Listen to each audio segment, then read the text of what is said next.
नमस्कार। आज हम सुनने जा रहे हैं मुंशी प्रेमचंद्र जी द्वारा लिखित लघु कथा शांति।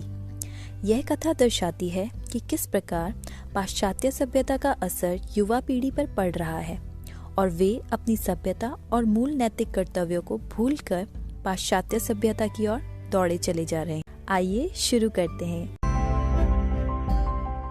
जब मैं ससुराल आई तो बिल्कुल फूहड़ थी। न पहनने ओढ़ने का सलीका, न बातचीत करने का ढंग।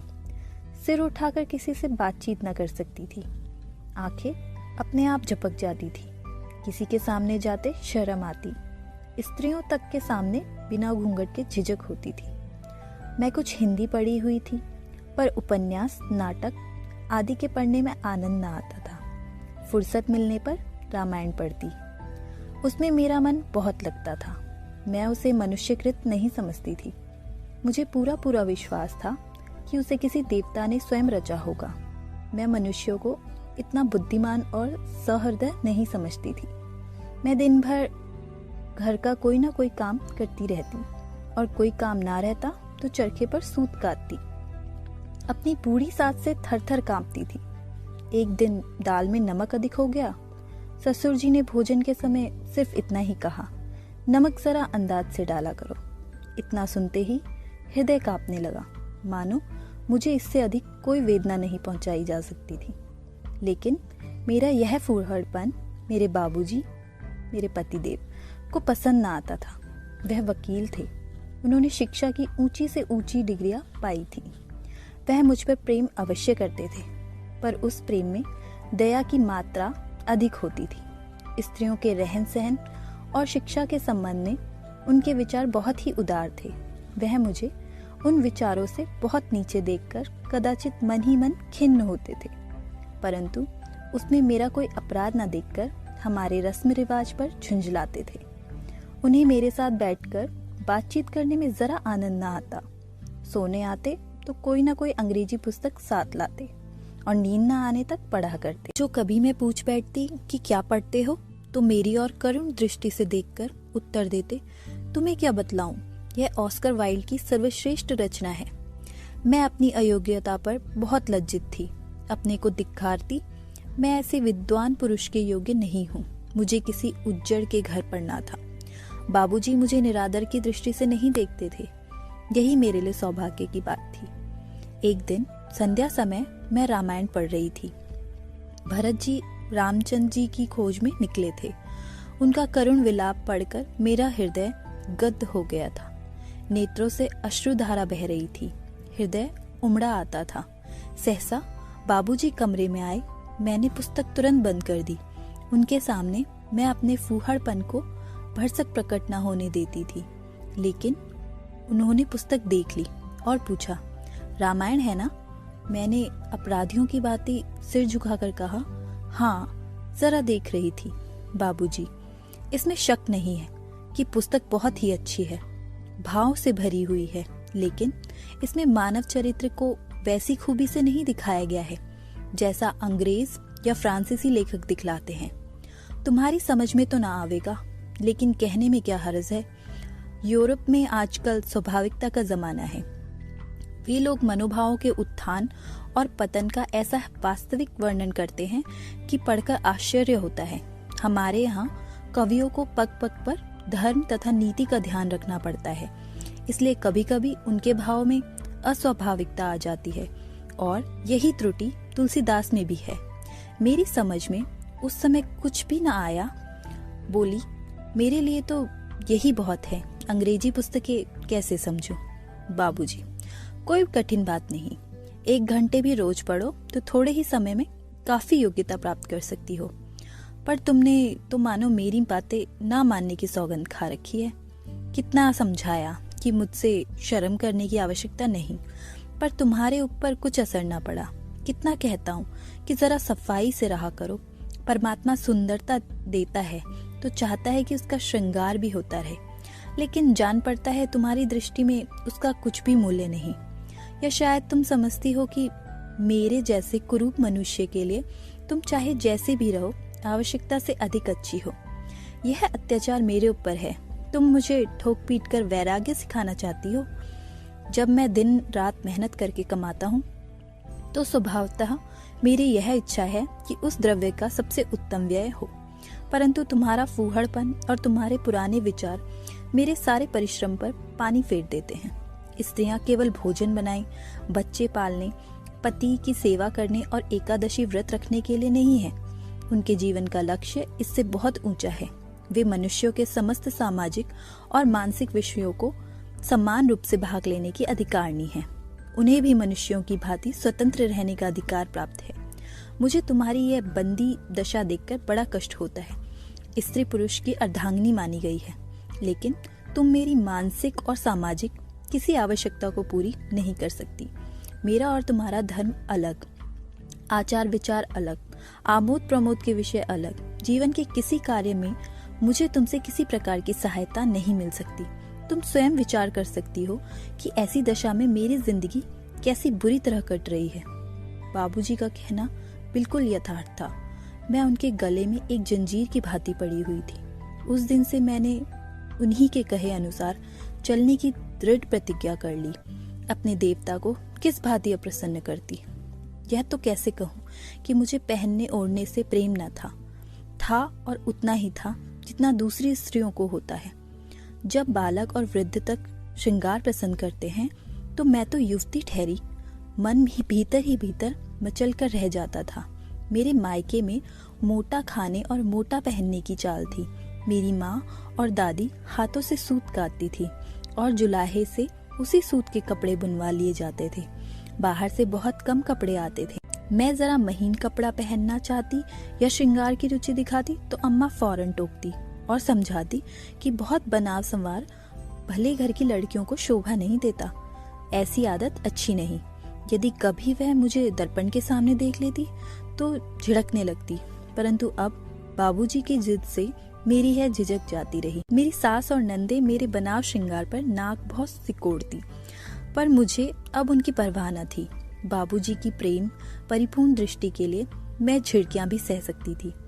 अब उनके और मेरे विचारों में समानता आती जाती थी। वह अधिक प्रसन्नचित्त जान पड़ते थे। वह मेरे लिए फैशनेबल साड़ियाँ, सुंदर जैकेट, चमकते हुए जूते और कामदार स्लीपरें लाया करते, पर मैं इन वस्तुओं को धारण कर किसी के सामने न निकलती। ये वस्त्र केवल बाबूजी के ही सामने पहनने के लिए रखे थे। मुझे इस प्रकार बनी ठनी देखकर उन्हें बड़ी प्रसन्नता होती थी।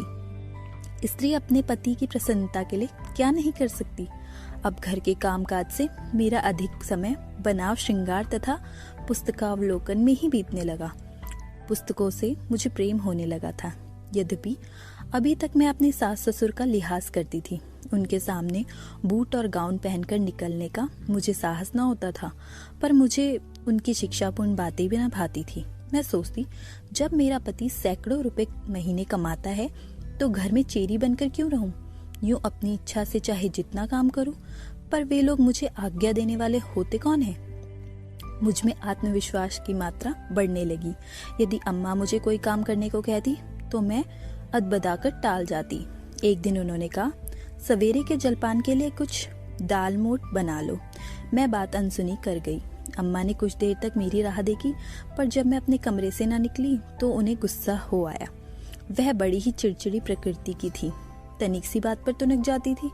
उन्हें अपनी प्रतिष्ठा का इतना अभिमान था कि मुझे बिल्कुल लौंडी समझती थी।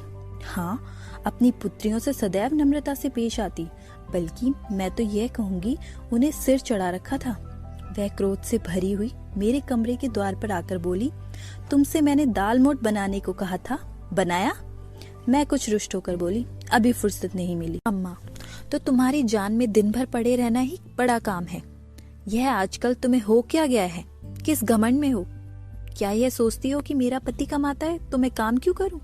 इस घमंड में न भूलना, तुम्हारा पति लाख कमाए लेकिन घर में राज मेरा ही रहेगा।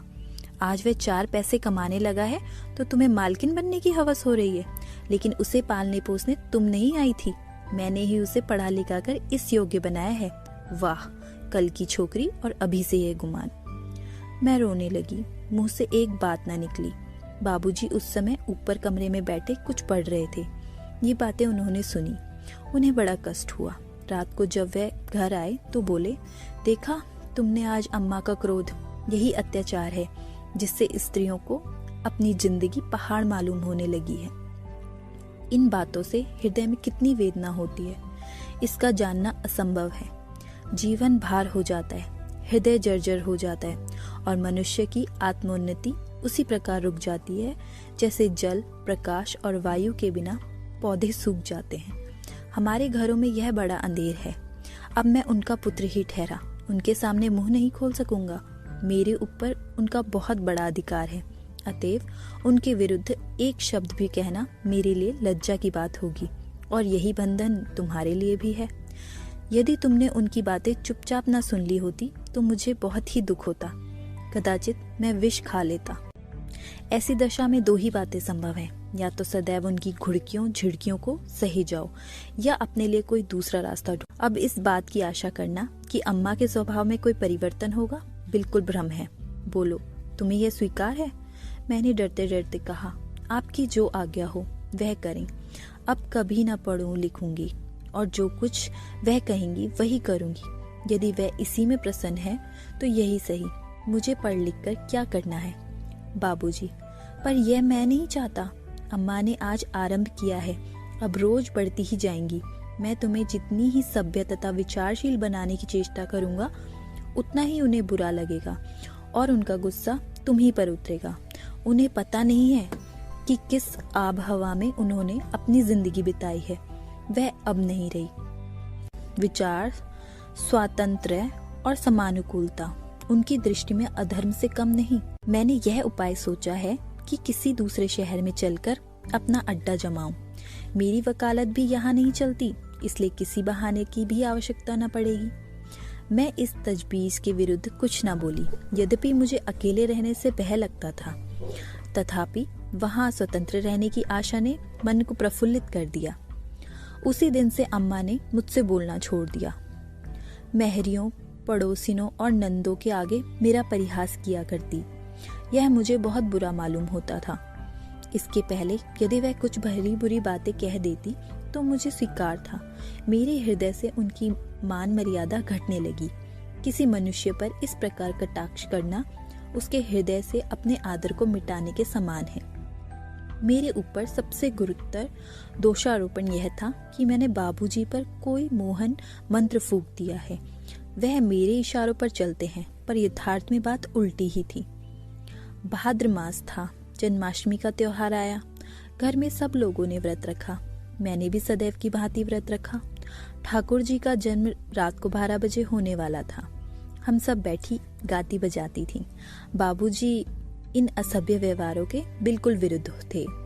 वह होली के दिन रंग भी न खेलते, गाने बजाने की तो बात ही अलग। रात को 1 बजे जब मैं उनके कमरे में गई तो मुझे समझाने लगे, इस प्रकार शरीर को कष्ट देने से क्या लाभ? कृष्ण महापुरुष अवश्य थे और उनकी पूजा करना हमारा कर्तव्य है, पर इस गाने बजाने से क्या फायदा? इस ढोंग का नाम धन नहीं है। धन का संबंध सच्चाई और ईमान से होता है, दिखावे से नहीं।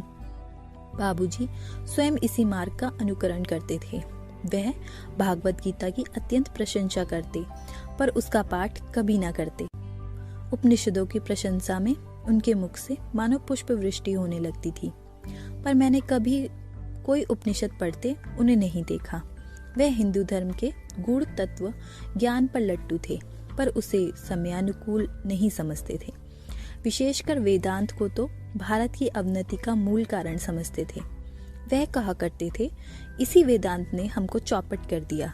हम दुनिया के पदार्थों को तुच्छ समझने लगे, जिसका फल अब तक भुगत रहे हैं। अब उन्नति का समय है, चुपचाप बैठे रहने से निर्वाह नहीं। संतोष ने ही भारत को गारत कर दिया। उस समय उनको उत्तर देने की शक्ति मुझ में कहाँ थी? हाँ, अब जान पड़ता है कि वह यूरोपियन सभ्यता के चक्कर में पड़े हुए थे। अब वह स्वयं ऐसी बातें नहीं करते।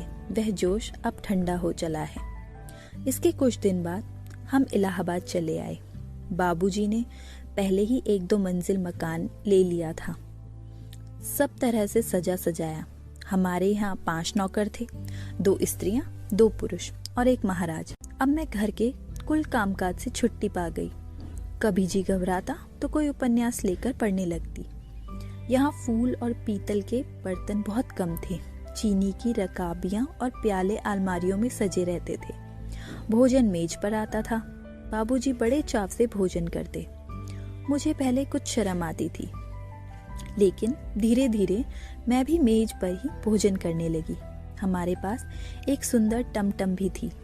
अब हम पैदल बिल्कुल न चलते। किसी से मिलने 10 पग भी जाना होता तो गाड़ी लेकर किसी से मिलने 10 पग भी जाना होता तो गाड़ी तैयार कराई जाती। बाबूजी कहते, यही फैशन है। बाबूजी की आमदनी अभी बहुत कम थी। भली भांति खर्च भी न चलता था। कभी कभी मैं उन्हें चिंताकुल देखती तो समझाती कि जब आय इतनी कम है तो व्यय इतना क्यों बढ़ा रखा है। कोई छोटा सा मकान ले लो, 2 नौकरों से भी काम चल सकता है। लेकिन बाबूजी मेरी बातों पर हंस देते और कहते, मैं अपनी दरिद्रता का ढिंढोरा अपने आप क्यों पीटूं? दरिद्रता प्रकट करना दरिद्र होने से अधिक दुखदायी होता है। भूल जाओ कि हम लोग निर्धन हैं, फिर लक्ष्मी हमारे पास आप दौड़ी आएगी। खर्च बढ़ना, आवश्यकताओं का अधिक होना ही द्रव्योपार्जन की पहली सीढ़ी है। इससे हमारी गुप्त शक्तियां विकसित हो जाती हैं। हम उन कष्टों को झेलते हुए आगे पग धरने के योग्य होते हैं। संतोष दरिद्रता का दूसरा नाम है। अस्तु, हम लोगों का खर्च दिन दिन बढ़ता ही जाता था। हम लोग सप्ताह में 3 बार थिएटर जरूर देखने जाते। सप्ताह में 1 बार मित्रों को भोजन अवश्य ही दिया जाता। अब मुझे सूझने लगा कि जीवन का लक्ष्य सुख भोग ही है। ईश्वर को हमारी उपासना की इच्छा नहीं। उसने हमको उत्तम उत्तम वस्तुएं भोगने के लिए ही दी हैं। उसको भोगना ही उसकी सर्वोत्तम आराधना है। एक ईसाई लेडी मुझे पढ़ाने तथा गाना सिखाने आने लगी। घर में एक पियानो भी आ गया।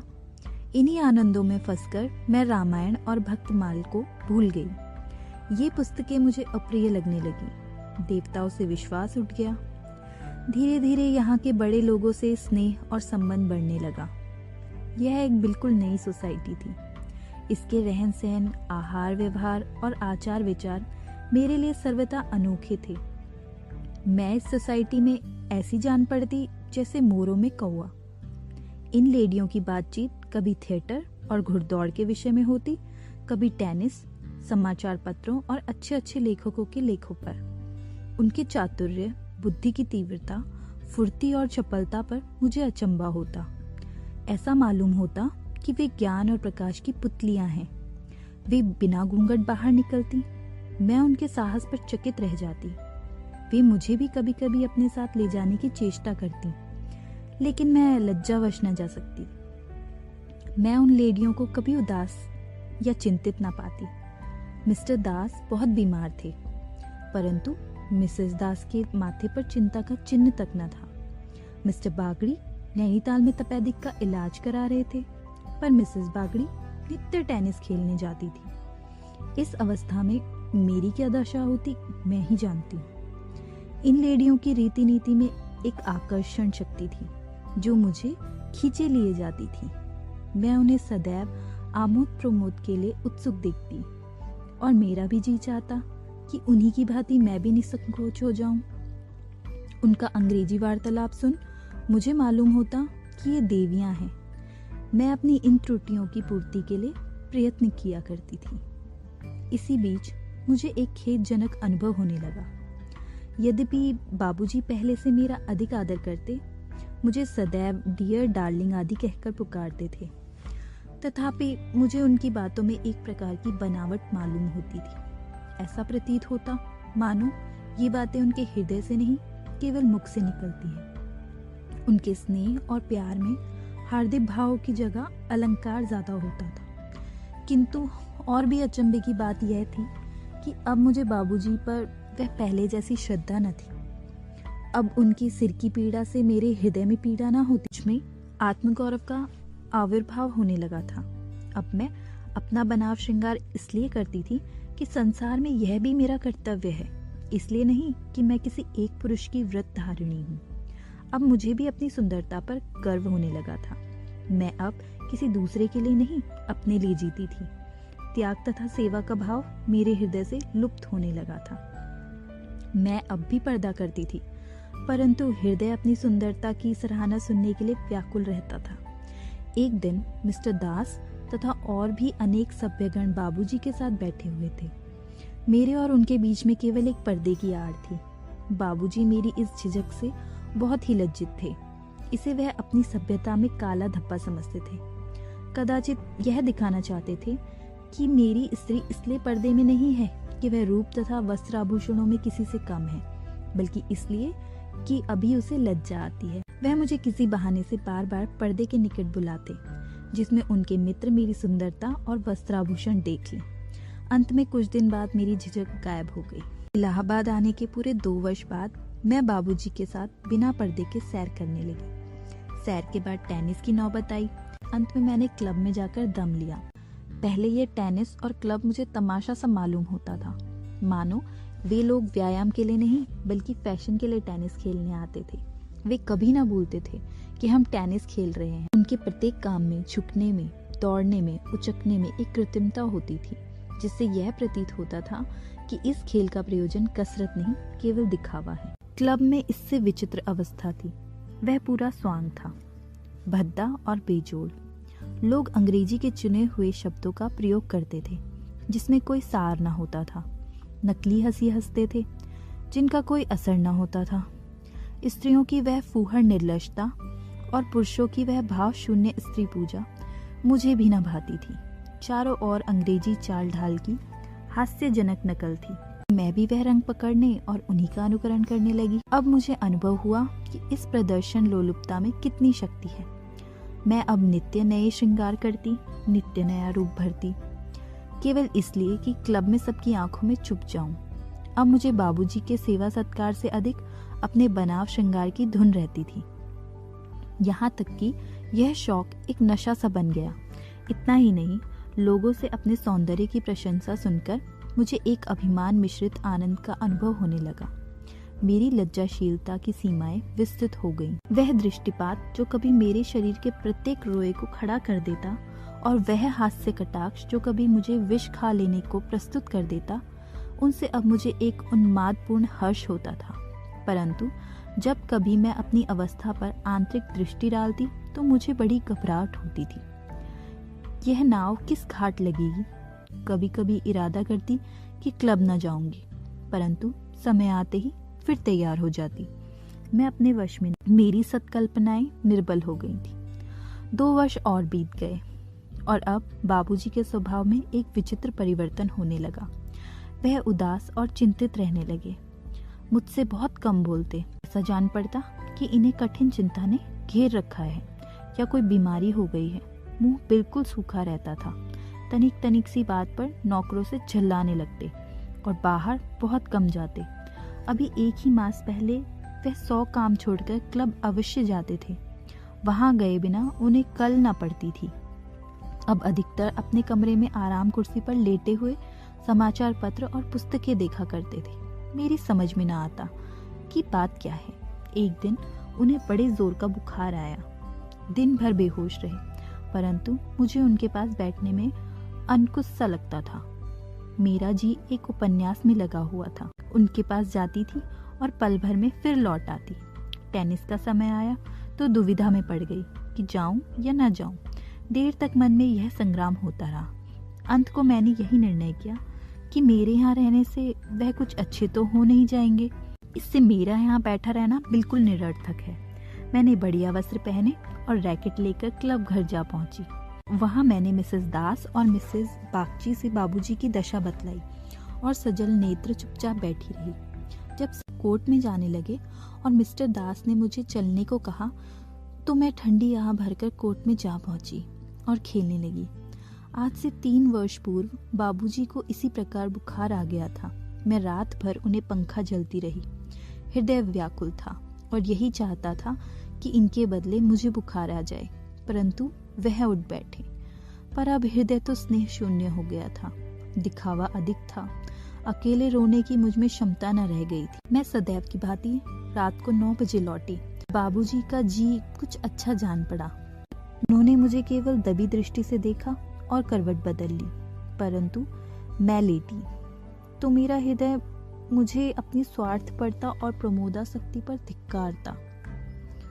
मैं अब अंग्रेजी उपन्यासों को समझने लगी। हमारी बातचीत अधिक उत्कृष्ट और आलोचनात्मक होती थी। हमारा सभ्यता का आदर्श अब बहुत ही उच्च हो गया। हमको अब अपनी मित्र मंडली से बाहर दूसरों से मिलने जुलने में संकोच होता था। हम अपने से छोटी श्रेणी के लोगों से बोलने में अपना अपमान समझते थे, नौकरों को अपना नौकर समझते थे और बस हमको उनके निजी मामलों से कुछ मतलब न था। हम उनसे अलग रहकर उनके ऊपर अपना जोर जमाए रखना चाहते थे। हमारी इच्छा यह थी कि वह हम लोगों को साहब समझे। हिंदुस्तानी स्त्रियों को देखकर मुझे उनसे घृणा होती थी, उनमें शिष्टता न थी। खैर, बाबूजी का जी दूसरे दिन भी ना संभला। मैं क्लब ना गई, परंतु जब लगातार 3 दिन तक उन्हें बुखार आता गया और मिसेस दास ने बार बार एक नर्स बुलाने का आदेश दिया तो मैं सहमत हो गई। उस दिन से रोगी की सेवा शुश्रूषा से छुट्टी पाकर बड़ा हर्ष हुआ। यद्यपि 2 दिन से मैं क्लब ना गई थी, परंतु मेरा जी वहीं लगा रहता था, बल्कि अपने भीरुतापूर्ण त्याग पर क्रोध भी आता था। एक दिन तीसरे पहर मैं कुर्सी पर लेटी हुई अंग्रेजी पुस्तक पढ़ रही थी। अचानक मन में यह विचार उठा कि बाबूजी का बुखार असाध्य हो जाए तो, पर इस विचार से लेश मात्र भी दुख न हुआ। मैं इस शोकमय कल्पना का मन ही मन आनंद उठाने लगी। Mrs Das, Mrs Naidu, Mrs Srivastava, Miss Khare, Mrs Sharga अवश्य ही मातम पूर्ति करने आवेंगी। उन्हें देखते ही मैं सजल नेत्र हो उठूंगी और कहूंगी, बहनों, मैं लुट गई, हाय मैं लुट गई। अब मेरा जीवन अंधेरी रात के भयावह वन या शमशान के दीपक के समान है, परंतु मेरी अवस्था पर दुख न प्रकट करो। मुझ पर जो पड़ेगी उसे मैं उस महान आत्मा के मोक्ष के विचार से सह लूंगी। मैंने इस प्रकार मन में एक शोकपूर्ण व्याख्यान की रचना कर डाली। यहाँ तक कि अपने उस वस्त्र के विषय में भी निश्चय कर लिया जो मृतक के साथ शमशान जाते समय पहनूंगी। इस घटना की शहर भर में चर्चा हो जाएगी। सारे कैंटोनमेंट के लोग मुझे संवेदना के पत्र भेजेंगे। तब मैं उनका उत्तर समाचार पत्रों में प्रकाशित करा दूंगी कि मैं प्रत्येक शोक पत्र का उत्तर देने में असमर्थ हूँ। हृदय के टुकड़े टुकड़े हो गए हैं। उसे रोने के सिवा और किसी काम के लिए समय नहीं है। मैं इस हमदर्दी के लिए उन लोगों की कृतज्ञ हूँ और उनसे विनयपूर्वक निवेदन करती हूँ कि वे मृतक की आत्मा की सद्गति के निमित्त ईश्वर से प्रार्थना करें। मैं इन्हीं विचारों में डूबी हुई थी कि नर्स ने आकर कहा, आपको साहब याद कर रहे हैं। यह मेरे क्लब जाने का समय था। मुझे उनका बुलाना अखर गया, लेकिन 1 मास हो गया था। वह अत्यंत दुर्बल हो रहे थे। उन्होंने मेरी ओर विनयपूर्ण दृष्टि से देखा। उसमें आंसू भरे हुए थे। मुझे उन पर दया आई, बैठ गई और ढाढ़स देते हुए बोली, क्या करूं? कोई दूसरा डॉक्टर बुलाऊं? बाबूजी आंखें नीचे करके अत्यंत करुण भाव से बोले, यहाँ कभी नहीं अच्छा हो सकता। मुझे अम्मा के पास पहुंचा दो। मैंने कहा, क्या आप समझते हैं कि वहाँ आपकी चिकित्सा यहाँ से अच्छी होगी? बाबूजी बोले, क्या जाने क्यों मेरा जी अम्मा के दर्शनों को ललायित हो रहा है। मुझे ऐसा मालूम होता है कि मैं वहाँ बिना दवा दर्पण के भी अच्छा हो जाऊंगा। यह आपका केवल विचार मात्र है बाबूजी। शायद ऐसा ही हो, लेकिन मेरी विनय स्वीकार करो। मैं इस रोग से नहीं, इस जीवन से ही दुखित हूँ। मैंने अचरज से उनकी ओर देखा। बाबूजी बोले, हाँ, इस जिंदगी से तंग आ गया हूँ। मैं अब समझ रहा हूँ, मैं जिस स्वच्छ लहराते हुए निर्मल जल की ओर दौड़ा जा रहा था वह मरुभूमि है। मैं इस प्रकार जीवन के बाहरी रूप पर लट्टू हो रहा था, परंतु अब मुझे उसकी आंतरिक अवस्थाओं का बोध हो रहा है। इन 4 वर्षों में मैंने इस उपवन में खूब भ्रमण किया और उसे आदि से अंत तक कंटक में पाया। यहाँ ना तो हृदय को शांति है, ना आत्मिक आनंद। यह एक उन्मत्त, अशांतिमय, स्वार्थपूर्ण, विलाप युक्त जीवन है। यहाँ न नीति है, न धर्म है, न सहानुभूति, न सहृदयता। परमात्मा के लिए मुझे इस अग्नि से बचाओ। यदि और कोई उपाय न हो तो अम्मा को एक पत्र ही लिख दो, वह अवश्य यहाँ आएंगी। अपने अभागे पुत्र का दुख उनसे न देखा जाएगा। उन्हें इस सोसाइटी की हवा अभी नहीं लगी, वह आएंगी। उनकी वह ममतापूर्ण दृष्टि, वह स्नेहपूर्ण शुश्रूषा मेरे लिए 100 औषधियों का काम करेंगी। उनके मुख पर वह ज्योति प्रकाशमान होगी। जिसके लिए मेरे नेत्र तरस रहे हैं। उनके हृदय में स्नेह है, विश्वास है। यदि उनकी गोद में मैं मर भी जाऊं तो मेरी आत्मा को शांति मिलेगी। मैं समझी कि यह बुखार की बकझक है। नर्स से कहा, जरा इनका टेम्परेचर तो लो, मैं अभी डॉक्टर के पास जाती हूँ। मेरा हृदय एक अज्ञात भय से कांपने लगा। नर्स ने थर्मामीटर निकाला, परंतु ज्यों ही वह बाबूजी के समीप गई, उन्होंने उसके हाथ से वह यंत्र छीनकर पृथ्वी पर पटक दिया। उसके टुकड़े टुकड़े हो गए। फिर मेरी ओर एक अवहेलनापूर्ण दृष्टि से देखकर कहा, साफ साफ क्यों नहीं कहती हो कि मैं क्लब घर जाती हूँ, जिसके लिए तुमने ये वस्त्र धारण किए हैं और गाउन पहनी है। खैर, घूमती हुई यदि डॉक्टर के पास जाना तो कह देना कि यहाँ टेम्परेचर उस बिंदु पर पहुँच चुका है जहाँ आग लग जाती है। मैं और भी अधिक भयभीत हो गई। हृदय में एक करुण चिंता का संचार होने लगा। गला भर आया। बाबूजी ने नेत्र मूंद लिए थे और उनकी सांस वेग से चल रही थी। मैं द्वार की ओर चली कि किसी डॉक्टर के पास भेजूं। यह फटकार सुनकर स्वयं कैसे जाती। इतने में बाबूजी उठ बैठे और विनीत भाव से बोले, श्यामा, मैं तुमसे कुछ कहना चाहता हूँ। बात 2 सप्ताह से मन में थी, पर साहस न हुआ। आज मैंने निश्चय कर लिया है कि कह ही डालूं। मैं अब फिर अपने घर जाकर वहीं पहले की सी जिंदगी बिताना चाहता हूँ। मुझे अब इस जीवन से घृणा हो गई है और यही मेरी बीमारी का मुख्य कारण है। मुझे शारीरिक नहीं, मानसिक कष्ट है। मैं फिर तुम्हें वही पहले की सी सलज, नीचा सिर करके चलने वाली, पूजा करने वाली, रामायण पढ़ने वाली, घर का कामकाज करने वाली, चरखा काटने वाली, ईश्वर से डरने वाली, पति श्रद्धा से परिपूर्ण स्त्री देखना चाहता हूँ। मैं विश्वास करता हूँ कि तुम मुझे निराश न करोगी। तुमको 16 आने अपनी बनाना और 16 आने तुम्हारा बनना चाहता हूँ। मैं अब समझ गया कि उसी सादे पवित्र जीवन में वास्तविक सुख है। बोलो, स्वीकार है? तुमने सदैव मेरी आज्ञाओं का पालन किया है। इस समय निराश न करना, नहीं तो इस कष्ट और शोक का ना जाने कितना भयंकर परिणाम हो। मैं सहसा कोई उत्तर न दे सकी। मन में सोचने लगी, इस स्वतंत्र जीवन में कितना सुख था। ये मजे वहाँ कहाँ। क्या इतने दिन स्वतंत्र वायु में विचरण करने के पश्चात फिर उसी पिंजरे में जाऊं, वहीं लौंडी बनकर रहूं? क्यों इन्होंने मुझे वर्षों तक स्वतंत्रता का पाठ पढ़ाया? वर्षों देवताओं की, रामायण की, पूजा पाठ की, व्रत उपन्यास की बुराई की, हंसी उड़ाई। अब जब मैं उन बातों को भूल गई, उन्हें मिथ्या समझने लगी, तो फिर मुझे उसी अंधकूप में ढकेलना चाहते हैं। मैं तो इन्हीं की इच्छा के अनुसार चलती हूँ, फिर मेरा अपराध क्या है? लेकिन बाबूजी के मुख पर एक ऐसी दीनतापूर्ण विवशता थी कि मैं प्रत्यक्ष अस्वीकार न कर सकी। बोली, आखिर यहाँ क्या कष्ट है? मैं उनके विचारों की तह तक पहुँचना चाहती थी। बाबूजी फिर उठ बैठे और मेरी ओर कठोर दृष्टि से देखकर बोले, बहुत ही अच्छा होता कि तुम इस प्रश्न को मुझसे पूछने के बदले अपने ही हृदय से पूछ लेती। क्या अब मैं तुम्हारे लिए वही हूँ जो आज से 3 वर्ष पहले था, जब मैं तुमसे अधिक शिक्षा प्राप्त, अधिक बुद्धिमान, अधिक जानकार होकर तुम्हारे लिए वह नहीं रहा जो पहले था? तुमने चाहे इसका अनुभव किया ना हो, परंतु मैं स्वयं कर रहा हूँ। तो मैं कैसे अनुमान करूँ कि उन्हीं भावों ने तुम्हें स्खलित न किया होगा? नहीं, बल्कि प्रत्यक्ष चिन्ह देख पड़ते हैं कि तुम्हारे हृदय पर उन भावों का और भी अधिक प्रभाव पड़ा है। तुमने अपने को ऊपरी बनाव चुनाव और विलास के भंवर में डाल दिया है और तुम्हें उसकी लेश मात्र भी सुधी नहीं। अब मुझे पूर्ण विश्वास हो गया है कि सभ्यता, स्वेच्छाचारिता का भूत स्त्रियों के कोमल हृदय पर बड़ी सुगमता से कब्जा कर सकता है। कि अब से 3 वर्ष पूर्व भी तुम्हें यह साहस हो सकता था कि मुझे इस दशा में छोड़कर किसी पड़ोसिन के यहाँ गाने बजाने चली जाती? मैं बिछौने पर रहता और तुम किसी के घर जाकर कलौलें करती? स्त्री का हृदय आधिक्य प्रिय होता है, परंतु इस नवीन आधिक्य के बदले मुझे वह पुराना आधिक्य कहीं ज्यादा पसंद है।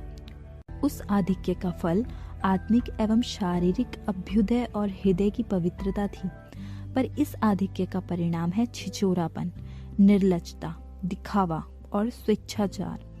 उस समय यदि तुम इस प्रकार मिस्टर दास के सम्मुख हंसती बोलती, तो मैं या तो तुम्हें मार डालता या स्वयं विषपान कर लेता, परंतु बेहयाई ऐसे जीवन का प्रधान तत्व है। मैं सब कुछ स्वयं देखता और सहता हूँ, कदाचित सहे भी जाता यदि इस बीमारी ने मुझे सचेत न कर दिया होता। अब यदि तुम यहाँ बैठी भी रहो तो मुझे संतोष न होगा, क्योंकि मुझे यह विचार दुखित करता रहेगा कि तुम्हारा हृदय यहाँ नहीं है। मैंने अपने को उस इंद्रजाल से निकालने का निश्चय कर लिया है जहाँ धन का नाम मान है, इंद्रिय लिप्सा का सभ्यता और भ्रष्टता का विचार स्वतंत्र है। बोलो, मेरा प्रस्ताव स्वीकार है? मेरे हृदय पर वज्रपात सा हो गया। बाबूजी का अभिप्राय पूर्णतः हृदयंगम हो गया। अभी हृदय में कुछ पुरानी लज्जा बाकी थी। वह यंत्रणा असह्य हो गई। लज्जित हो उठी। अंतरात्मा ने कहा, अवश्य, मैं अब वह नहीं हूँ जो पहले थी। उस समय मैं इनको अपना इष्ट देव मानती थी, इनकी आज्ञा शिरोधार्य थी, पर अब वह मेरी दृष्टि में एक साधारण मनुष्य है। मिस्टर दास का चित्र मेरे नेत्रों के सामने खींच गया। कल मेरे हृदय पर इस दुरात्मा की बातों का कैसा नशा छा गया था, यह सोचते ही नेत्र लज्जा से झुक गए। बाबूजी की आंतरिक अवस्था उनके मुखड़े से ही प्रकाशमान हो रही थी। स्वार्थ और विलास लिप्सा के विचार मेरे हृदय से दूर हो गए। उनके बदले ये शब्द ज्वलंत अक्षरों में लिखे हुए नजर आए। तूने फैशन और वस्त्राभूषणों में अवश्य उन्नति की है। तुझमें अपने स्वार्थों का ज्ञान हो आया है। तुझमें जीवन के सुख भोगने की योग्यता अधिक हो गई है। तू अब अधिक गर्विणी, दृढ़ हृदय और शिक्षा संपन्न हो गई है। लेकिन तेरे आत्मिक बल का विनाश हो गया, क्योंकि तू अपने कर्तव्यों को भूल गई। मैं दोनों हाथ जोड़कर बाबूजी के चरणों पर गिर पड़ी। कंठ रुंध गया, एक शब्द भी मुंह से न निकला। अश्रुधारा बह चली। अब मैं फिर अपने घर पर आ गई हूँ। अम्मा जी अब मेरा अधिक सम्मान करती हैं। बाबूजी संतुष्ट दिख पड़ते हैं। वह अब स्वयं प्रतिदिन संध्या वंदन करते हैं। मिसेस दास के पत्र कभी कभी आते हैं। वह इलाहाबादी सोसाइटी के नवीन समाचारों से भरे होते हैं। मिस्टर दास और मिस भाटिया के संबंध में कलुषित बातें उड़ रही हैं। मैं इन पत्रों का उत्तर तो देती हूँ, परंतु चाहती हूँ कि वह अब ना आते तो अच्छा होता। वह मुझे उन दिनों की याद दिलाते हैं जिन्हें मैं भूल जाना चाहती हूँ। कल बाबूजी ने बहुत सी पुरानी पोथियां अग्निदेव को अर्पण की। उनमें ऑस्कर वाइल्ड की कई पुस्तकें थीं। वह अब अंग्रेजी पुस्तकें बहुत कम पढ़ते हैं। उन्हें कार्लाइन, रस्किन और एमरसन के सिवा और कोई पुस्तक पढ़ते मैं नहीं देखती।